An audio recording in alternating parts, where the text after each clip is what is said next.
আজীবন লালকুটিতে খেদমত করছেন। রাজশাহী থেকে বাবাজানের পছন্দের 27টা হাঁস কেনা হলো। এই হাঁস বহন করার জন্য বাঁশের পালকি তৈরি করে সুন্দর রঙিন কাপড় দিয়ে ছাপিয়ে জাকেরেরা কাঁধে করে নিয়ে দরবারে আসতাম। আপনারা জানেন সিরাজগঞ্জ জেলার পশ্চিম সীমানায়, নাটোর জেলার পূর্ব সীমানা দিয়ে ঐতিহ্যবাহী চলন বিল, সেই চলন বিলের পশ্চিম কিনারায় আমাদের সেন্টার। সেখানেই কাফেলা। শিয়ালের এত উপদ্রব যে চার কোনায় 4টা খুঁটা বেঁধে ওই উপরে খাসি বেঁধে তারপরে রাত্রিতে পাহারা দিতে হইতো শিয়ালের ক্ষতির থেকে বাবার মাল সামানকে হেফাজত করার জন্য। সেইভাবে 4টা খুঁটি গেড়ে তার উপর খাঁচা বেঁধে ভিতরে নেমে গোসল করতে করতে অনেক দূর পর্যন্ত চলে গেল। রাখালেরা কয়, হুজুর এটা কি করলেন? এই হাঁসকে কেমনে ফিরে আনা হবে? কারি সাহেব বললেন, তোমরা গোসল করো, গরুগুলোকে গোসল করাও। এরপরে কারি সাহেব তিনি একটা ব্যাগ সিথানে দিয়ে তিনি একটু বিশ্রামের জন্য শুয়ে পড়লেন। 1-1.5 ঘন্টা পরে তিনি উঠলেন, উঠে বললেন, মাল সামানা গোছাও। রাখালেরা কয়, হুজুর মাল সামানা তো গোছাবো, কিন্তু হাঁস কিভাবে খাঁচাতে আনবেন? কারি সাহেব কয়, যার হুকুমে হাঁস ছেড়ে দিয়েছি তার হুকুমেই হাঁস খাঁচায় ফিরে আসবে। জোরে কোন সুবহানাল্লাহ। আল্লাহর কসম, আল্লাহর কসম করে বলি, যখন মাল সামানা গোছানো হলো, যেরকম হাঁস দৌড়ায় নেমে গিয়েছিল ওই রকম ভাবে হাঁস আবার দল বেঁধে এসে খাঁচার ভিতরে উঠে পড়ল। সেই মহান দরদী আল্লাহ খাজা বাবার শাহানশাহ শম্ভুগঞ্জি, যিনি তেনার প্রতিনিধি হিসাবে এই সত্যের দাওয়াত দেওয়ার দায়িত্ব আমার কেবলা জানের উপর দিয়েছেন আমার খাজা বাবার। আপনারা, আমি আগেও বলেছি একটি ঘটনা, যেই ঘটনাটা বারবার আমাদের কালবে হিট করে, বারবার আমাদের মনে পড়ে। আপনারা জানেন, খুব সংক্ষেপে বলবো, আমার ভাই মোহাম্মদ আলী জিন্না একবার হারিয়ে গেল। ঢাকা থেকে তিনি আসবেন সিরাজগঞ্জ তার শ্বশুর বাড়িতে। 6টার সময় ঢাকা থেকে গাড়িতে উঠে ফোন করলেন আমার ভাবির কাছে যে আমি আসতেছি, 10টার মধ্যেই বাসায় আসব। কিন্তু 10টা পার হয়ে যায়, 11টা পার হয়ে যায়, ভাই বাসায় আসে না, ফোনও ধরে না, ফোনটাও বন্ধ। এরকম করতে করতে সারা রাত গেছে, সারা দিন গেছে। বিকাল 3টা পর্যন্ত খোঁজাখুঁজি করে কোথাও পাওয়া যায় নাই, ফোন এখনো বন্ধ। আমরা কেউ জানি না। 3টার সময় ফোন করে বললেন বাড়িতে, ভাইয়ের ইতিহাস বললেন তাকে পাওয়া যায় না, কাল সন্ধ্যায় রওনা দিচ্ছে, পরে আর সে এখনো বাড়িতে আসে নাই। আবার আব্বা সন্তানের নিখোঁজের সংবাদ শুনে পাগল হয়ে গেলেন। আব্বা আমাকে বললেন যে তুমি, আমরা আর কোথায় খুঁজবো, কোথায় আমরা তালাশ করব? খাজা বাবার কাছে কদম মোবারক আরজি দাও, খাজা বাবার কদম আরজি দাও।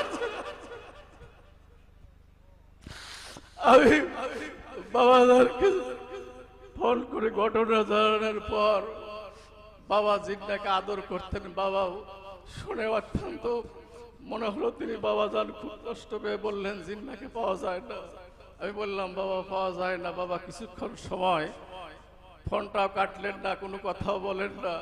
কিছুক্ষণ পরে বলতেছেন যে বাড়ির পাশের রাস্তায় দেখো। জোরে কোন সুবহানাল্লাহ। বাড়ির পাশের রাস্তায় দেখো। তা আমি শ্বশুর বাড়িতে ভাবির ওখানে ফোন করে দিলাম, বাড়ির লোকজনকে পাশের রাস্তায় দেখতে বলেন। বলে ওখানে দেখে কি হবে? বলে খাজা বাবা বলছেন পাশের রাস্তায় যা দেখো। আরজি দিলেন, হুজুর 12 বছর হলো আমার সন্তান পাওয়া যায় না, দয়া করে আপনি একটি ব্যবস্থা করে দেন। আল্লাহর ওলিগণ অন্তরের খবর জানেন। জোরে কোন ঠিক কিনা? আওয়াজ দে বলুন ঠিক কিনা? ওহাবি মনে মনে বলছে ওসমান হারুনি ভণ্ড, যায় কি হবে? আরজি দেওয়ার সাথে সাথে ওসমান হারুনি কয়, বাবা আমি তো ভণ্ড, এটার কিছু করতে পারবো না। এটা শোনার পরে ওহাবি বুঝতে পেরেছে যে আমার মনের কথাটাও তিনি জানেন। জোরে কোন সুবহানাল্লাহ। কদম মোবারকে জোরে করছে, হুজুর আমি ভুল করেছি, আমাকে ক্ষমা করেন। খাজা বাবা ওসমান হারুনির কদমে যখন মা চোখের পানি ছেড়ে দিলেন, তিনি কিছুক্ষণ সময় অপেক্ষা করে বললেন, যাও তোমার বাড়ির পাশের রাস্তায় তোমার সন্তান দাঁড়িয়ে আছে। সুবহানাল্লাহ। তারা দৌড়ায় গেছে, যায় দেখেছে বড় বড় চুল, বড় বড় দাড়ি হয়ে গেছে, সন্তান বাড়ির পাশের রাস্তায় দাঁড়ানো, জড়াইয়া ধরছে। বাবা এতদিন কোথায় ছিলা? বলে মা আমাকে এক জায়গায় বন্দি করে রাখা হয়েছিল, আমি আসতে চেয়েছি কিন্তু আসতে পারি নাই, তারা আমাকে আসতে দেয় নাই। বলে এমন একজন নুরানি চেহারার মানুষ, তিনি আসলেন, আমাকে ওখান থেকে জোর করে হাত ধরে এনে এখানে নামিয়ে দিয়েছেন। বাবা তুমি কি তাকে চিনবা? আমি তাকে দেখলে চিনবো। তাকে নিয়ে যখন খাজা বাবা উসমান হারুনির কাছে গেছে, দেখতেই সন্তান কদমে জড়ায় কয় কি কিছুক্ষণ আগে উনি তো আমাকে এনেছেন। বেলায়েতের হাত আল্লাহর ওলিদের কত দূর পর্যন্ত, যার কদমে থাকলেই মুক্তি, যার কদমে থাকলেই কল্যাণ। আমরা এই কদমে থেকে খাজা বাবার যে সমস্ত উদ্যোগ নিয়েছেন আন্তর্জাতিক কনফারেন্স স্থল করার জন্য, প্রত্যেকটা কাজে আমরা জাকেররা যারা আছি আমার খাজা বাবার পাশে থেকে সহযোগিতা করব। প্রত্যেকে একটু হাত, দুইটা হাত উঁচা করে দেখান। কারা কারা আমার বাবাকে সহযোগিতা করবেন হাত উঁচা করে দেখান। আমরা খাজা বাবাকে সহযোগিতা করব, আমরা যা পারি তা দিয়ে, কারণ খাজা বাবার সেই উদ্দেশ্য সফল করার জন্য, আর এই খাজা বাবার উদ্দেশ্য সফলের জন্য যতদিন প্রয়োজন, যুগের পর যুগ, যুগের পর যুগ আমরা সবাই সদল বলে খাজা বাবার কদমে আমরা বেঁচে থাকতে চাই। আমরা খাজা বাবাকে সামনে পেতে চাই। আল্লাহ পাক যেন কবুল করেন। সকলেই বলুন আমিন। ওয়া আখিরু দাওয়ানা আলহামদুলিল্লাহি রাব্বিল আলামিন। আসসালামু আলাইকুম। অসংখ্য ধন্যবাদ। খাজা বাবার শান বলে শেষ করা যায় না। এবেলায় আমরা আরজি মিনতি পেশ করছি। এই বিরহের দিনে, সুখের দিনে আমাদের দয়াল দরদি বান্ধব সারাবান তাহুরা পান করাবেন। আমার একান্ত ইচ্ছা ছিল আমার খাজা বাবা সারা জীবন উল্টা করে লিখতেন, কখনো নিপ শুকাইতো না। ওই কলম খাজা মেজবা বাবা তিনি টান দিয়ে নিতেন, টুস শব্দ হইতো, আবার খাজা বাবা পকেটে ঢুকাইতেন, উনি আবার টান দিতেন। কয়েকবার করার পরে খাজা বাবা শম্ভুগঞ্জি তার আদরের নাতি খাজা মেজবা বাবার হাত শুদ্ধ কলম চেপে ধরলেন, কেঁদে উঠলেন খাজা মেজবা বাবা। তার দাদা খাজা বাবা শম্ভুগঞ্জি বলছেন, এখনই সব নিবার চাও, ধৈর্য ধরো, সময় হয় সব দেওয়া হবে। খাজা বাবা শম্ভুগঞ্জি যাকে সব দিয়েছেন, খাজা রাজা সাহেব যাকে ঠেলে দিয়েছেন সব। আল্লামা শাহ সুফি খাজা মিসবাহুল মুকাররবিন মেজবা বাবা, বাংলাদেশের রাজধানী ঢাকা, তার সম্মানিত শ্বশুর সাহেব আল্লামা শাহ সুফি সৈয়দ জাকির শাহ কুতুববাগের পীর শাহ কুদ্দেসা সিররুহুল আজিজ মহামান্য মুর্শিদ কেবলার কদমে আরজি পেশ করছি। তিনি আমাদেরকে সারাবান তাহুরা পান করাবেন। নারায়ে তাকবীর, নারায়ে রিসালাত। মহান মুর্শিদ শম্ভুগঞ্জি হযরত খাজা জামালপুরী জামানার ইমাম রেজা শাহ বাবা, শাহ খাজা মেজবা বাবা, মহাপবিত্র ৩৮ শম্ভুগঞ্জের ফাতিহা শরীফ, খাজাইনুর রহমত দরবার শরীফ। নারায়ে তাকবীর।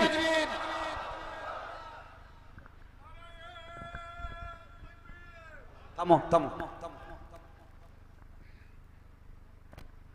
সুবহানাল্লাহি ওয়ালহামদুলিল্লাহ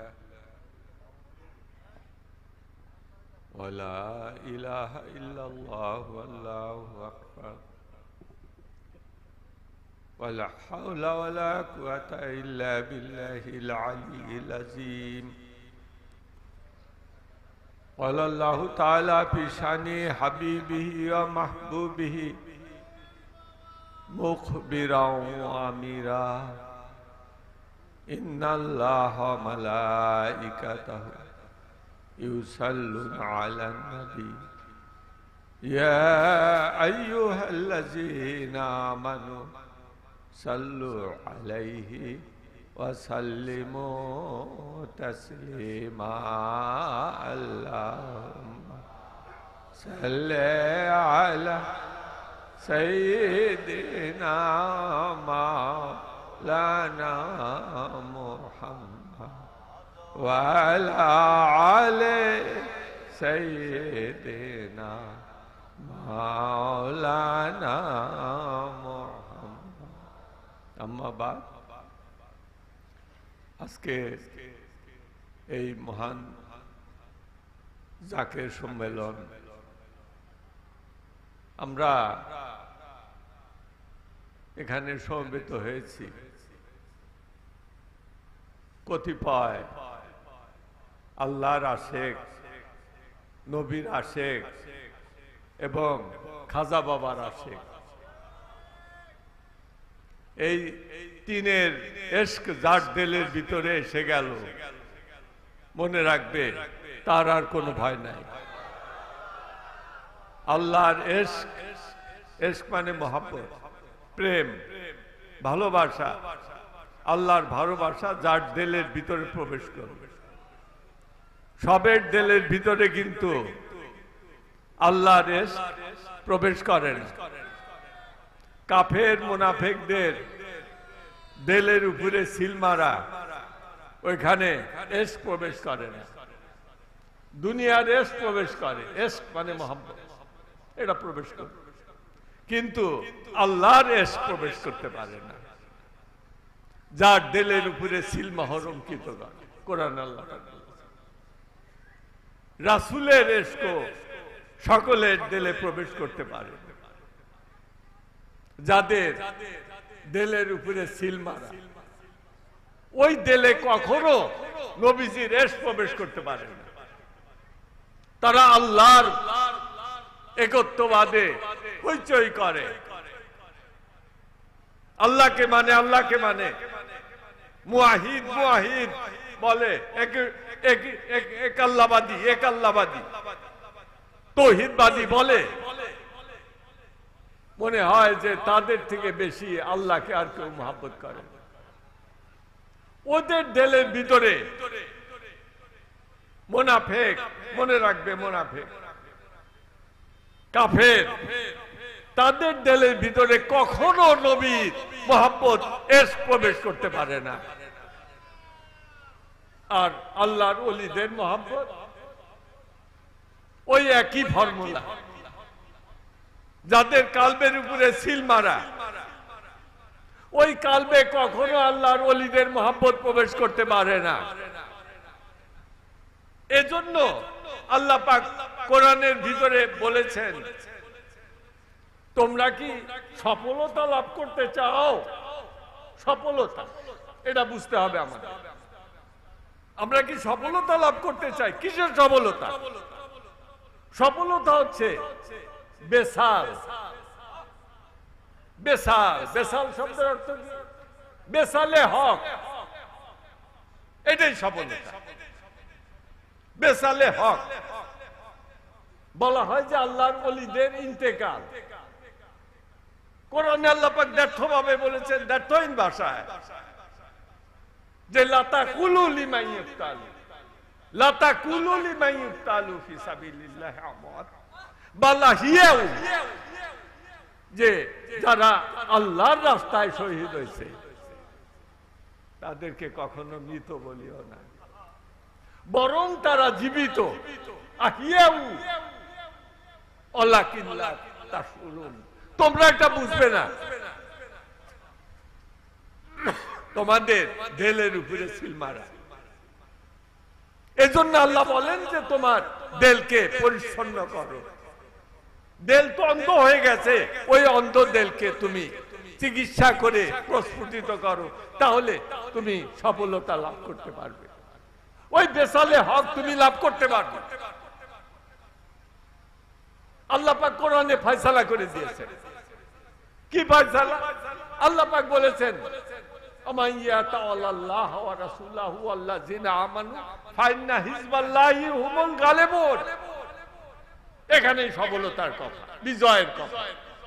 আল্লাহ পাক বলেছেন যে তুমি আল্লাহর সঙ্গে বন্ধুত্ব স্থাপন করো। আল্লাহর সঙ্গে তুমি বন্ধুত্ব স্থাপন করবে কিভাবে? আল্লাহ কি কোনোদিন দেখেছো? দেখো, আল্লাহর সঙ্গে তোমার বন্ধুত্ব স্থাপন করার জন্য আল্লাহর নির্দেশ, বন্ধুত্ব স্থাপন করতে হবে। আমরা তো দুনিয়ার দৃষ্টিকোণ থেকে দেখি কি করে একজন আরেকজনের সঙ্গে বন্ধুত্ব স্থাপন করে। সামনাসামনি বসে, কথা বলে, ভালো লাগে, বন্ধুত্ব হয়। পারস্পরিক স্বার্থ আর থাকতে হবে, এগুলো আছে, বন্ধুত্ব হয় 1 বছর থেকে। আবার কোন বন্ধুত্ব চিরজীবন থেকে, শুধু চিরজীবন নয়। খাজা বলেছেন এমন বন্ধুত্ব স্থাপন করো যে বন্ধুত্বটা তোমার মৃত্যুর সাথে সাথেও শেষ হয়ে যাবে না, ওই বন্ধুত্বটা চিরকাল চলতে থাকবে। কোরআন আল্লাহ পাক বলছেন আমাইয়া তাআল্লাহ ওয়া রাসূলাহু, শুধু আল্লাহর সঙ্গে বন্ধুত্ব করলে চলবে না। ওই আব্দুল্লাহ ইবনে উবাইয়ের মতো। আব্দুল্লাহ ইবনে উবাইয়ের নাম শোনো নাই? মুনাফিক, নবীজির হাতে ইসলাম কবুল করলো, সব ঠিক, কিন্তু ওর দিলের উপরে সিল মারা, ওই দিলের ভিতরে নবীজির মহব্বত নাই। আমাইয়া তাআল্লাহ ওয়া রাসূলাহু আল্লাযিনা আমানু ফাইন্না হিজবাল্লাহি হুমুল গালিবুন। আল্লাহ পাক বলেন যে আল্লাহর সঙ্গে বন্ধুত্ব করো এবং আল্লাহর রাসূলের সঙ্গে বন্ধুত্ব করো। বন্ধুত্ব করবে কি করে? প্রেমের ডোর ছাড়া, ডোর মানে সুতা, অদৃশ্য সুতা, যে সুতাকে দেখা যায় না। তোমার দিলের সাথে আল্লাহর মহব্বতের যে সম্বন্ধটা গেরো দেওয়া আছে, ওটা কি তুমি দেখতে পাবে? আল্লাহ বলেন আমাইয়া তাআল্লাহ ওয়া রাসূলাহু আল্লাযিনা আমানু ফাইন্না হিজবাল্লাহি হুমুল গালিবুন। তাহলে তুমি হবে আল্লাহর দল। আর তুমি গালিব, গালিব, বিজয়ী, বিজয়ী। কিসের বিজয়? সেই পরকালের জীবনে তুমি বিজয়। আমাদের ভিতরে এই 3 মহব্বত আছে। আমরা খুব জোরের সঙ্গে বলতে পারি আমরা সেই দল, আমরা সেই দল যাদের ভিতরে 3 মহব্বতের যোগ একসাথে হয়েছে। আমরা আল্লাহকে ভালোবাসি, আল্লাহর রাসূলকে ভালোবাসি। আমরা জোরের সঙ্গে বলি আমরা আল্লাহকে ভালোবাসি, আমরা রাসূলকে ভালোবাসি, আমরা খাজা বাবাকে ভালোবাসি। এটাই আমাদের পরিচয়। এই পরিচয় আমাদেরকে গালিব করবে। গালিব মানে কি? বিজয়। এটাই আমাদেরকে গালিব করবে এবং এই পরিচয়ে আমরা হব কি? হিজবুল্লাহ, আল্লাহর দল। এই 3 মহব্বত যার ভিতরে নাই তাকে কি কোরআনে হিজবুল্লাহ বলছে? এর ভিতরে যদি আল্লাহর ওলিদের মহব্বতের ঘাটতি থাকে তাহলে তো সে হিজবুল্লাহ নয়, সে কি? হিজবুর শয়তান। হিজবুল্লাহ, হিজবুর শয়তান, মাঝখানে আর কিছু নাই। বংশীয় ভাবে খুব গর্ব। একবার এই গর্বটাকে দয়াল নবীজি পর্যন্ত আমাদের সেই সিলসিলায় আমাদের যে কোষ্ঠীনামা এটা পুচ্ছে, এ গর্ব আছে আমার। কিন্তু আমি কিন্তু খুব একবারে নগণ্য হয়ে গেছে। আমাকে নিয়ে খুব উঁচে তোলে, না না না এটা করো। আমি খুব নগণ্য, একবারে মাটি। আমার ভিতরে কোনো গর্ব নাই, অহংকার নাই, আমি অহংকার করি না। এটা আমি বাদ দিছি, এর বাদ দিয়ে দিছি। ভাই আমি খাজা বাবার মজহাবের খেদমতে আছি, এই গোলামিতে নিয়োজিত আছি। এই পরিচয়ে আমি দুনিয়া যে কয়েকদিন আল্লাহ বাঁচায় থাকবো। বয়স তো হয়ে গেছে 75, মনে করো বিদায়ের ঘন্টা বাজতেছে না,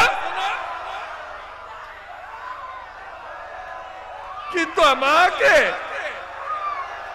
এই দায়িত্ব যদি আল্লাহ দান করেন, এই দায়িত্ব আমি পালন করব। আমার মেজ বাবা বাক্সে ছিল রাখো, ভবিষ্যৎ আইকন তোমাদের। এভাবে এই তরিকা কিয়ামত পর্যন্ত এই মযহাব চলবে। আমি ওয়াদা করেছি আল্লাহ যদি তৌফিক দেন তাহলে হবে। এখানে 3 তলা মসজিদ হবে, জায়গা মনে এই মাসেই রেজিস্ট্রি হওয়ার একটা তোড়জোড় চলতেছে। জমি ছাড়া কি মসজিদে অক্ষর সম্পত্তি ছাড়া মসজিদ হয়? করা লাগবে। আমার ইউনিভার্সিটি করবার চাই, অদা করছে অনেকে। সিরাজ সাহেবের সঙ্গে আলাপ করছি, ওই জস্তের জলুসের সময় গাড়ির টান দিয়ে তুলছিলেন। হুজুর আপনি তো খুব স্ট্রেট ফরওয়ার্ড বলেন। আমি বললাম এটা আমার বিশ্বাসের থেকে বলি, আমি ইসলামিক এইভাবে বলি। এটা এখানে আছে, এখানে আছে, এটা আছে চ্যালেঞ্জ, 100% চ্যালেঞ্জ, তাই না? আর তারপরে অনেকে তালবাহানা আল্লাহর ওলি মানে না, তাদেরকে বলে না এই দুইটা ওলি তো কোরআনে আল্লাহ